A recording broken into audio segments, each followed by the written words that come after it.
ಇವತ್ತು ನನಗೆ ಕೆಲಸ ಸ್ವಲ್ಪ ಲೇಟ್ ಆಗಿದ್ದರಿಂದ ಸಂಜೆ ಬಂದು ಅಡುಗೆ ಮಾಡೋದು ಲೇಟ್ ಆಗುತ್ತೆ ಅಂತ ಬೆಳಗ್ಗೆನೆ ಮಾಡಿಟ್ಟೋಗೋಣ ಅಂತ ಎಲ್ಲ ರೆಡಿ ಮಾಡ್ಕೋತಾ ಇದ್ದೆ. ನಮ್ಮನೆ ಗಿಡದಲ್ಲೇ ಬಿಟ್ಟಿರೋ ಟೊಮೊಟೊ ಕಾಯಿ ಮತ್ತೆ ಮೆಣಸಿನಕಾಯಿನೆಲ್ಲ ಕಿತ್ಕೊಂಡು ಟೊಮೊಟೊ ಕಾಯಿ ಚಟ್ನಿ ಮಾಡೋಣ ಅಂತ ಎಲ್ಲ ತಯಾರಿನೂ ಮಾಡ್ಕೋತಾ ಇದ್ದೀನಿ. ನನಗೆ ಚಿಕ್ಕವಳಿದ್ದಾಗ್ಲಿಂದ ಈ ಟೊಮೊಟೊ ಕಾಯಿ ಚಟ್ನಿ ಅಂದ್ರೆ ತುಂಬಾನೇ ಇಷ್ಟ. ಇದನ್ನ ಮಾಡೋದು ಕೂಡ ತುಂಬಾನೇ ಸುಲಭ. ಒಂದು ಕುಕ್ಕರಿಗೆ ಸ್ವಲ್ಪ ನೀರ್ ಹಾಕೊಂಡು ಟೊಮೊಟೊ ಕಾಯಿ, ಮೆಣಸಿನಕಾಯಿ ಮತ್ತೆ ಉಪ್ಪು, ಜೀರಿಗೆ, ಕೊತ್ತಂಬರಿ ಹಾಕೊಂಡು ಒಂದ್ 3 ವಿಷಲ್ನ ಬರೋ ತನಕ ಬಿಡ್ಬೇಕು. ಈ ಗ್ಯಾಪ್ ಅಲ್ಲಿ ನಾನು ಬೇರೆ ವಿಡಿಯೋಸ್ಗಳು ಮುಗಿಸ್ಕೊಳ್ಳೋಣ ಅಂತ ಸ್ಟಾರ್ಟ್ ಮಾಡಿದ್ರೆ ಟೈಮ್ ಅದ್ ಎಷ್ಟು ಬೇಗ ಹೋಯ್ತು ಅಂತಾನೆ ಗೊತ್ತಾಗ್ಲಿಲ್ಲ.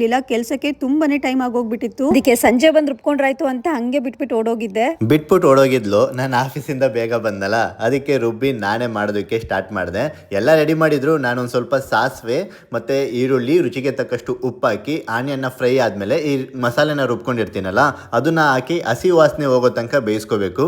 ರುಚಿ ಮಾತ್ರ ತುಂಬಾನೇ ಚೆನ್ನಾಗಿತ್ತು, ಖಾರವಾಗಿ. ಈ ಚಟ್ನಿ ಅನ್ನದಕ್ಕಿಂತ ಹೆಚ್ಚಾಗಿ ಅಕ್ಕಿ ರೊಟ್ಟಿ ಜೊತೆ ತುಂಬಾನೇ ಚೆನ್ನಾಗಿರತ್ತೆ. ನೀವೊಂದ್ಸಲ ಮನೇಲೆ ಮಾಡ್ಕೊಂಡು ಟ್ರೈ ಮಾಡಿ ನೋಡಿ. ಸಂಕಷ್ಟ ಬಂದಾಗ ಅಳದಿರು, ಸಂತಸ ಬಂದಾಗ ಬಹಳ ನಗದಿರು, ಏನಾದರೂ ಬದುಕಿನ ಮೇಲೆ ಜಿಗುಪ್ಸೆ ಪಡೆದಿರು. ಸಂಕಷ್ಟವೆಂದು ಸವಾಲಲ್ಲ, ಸಂತಸವೆಂದು ಅಚಲವಲ್ಲ.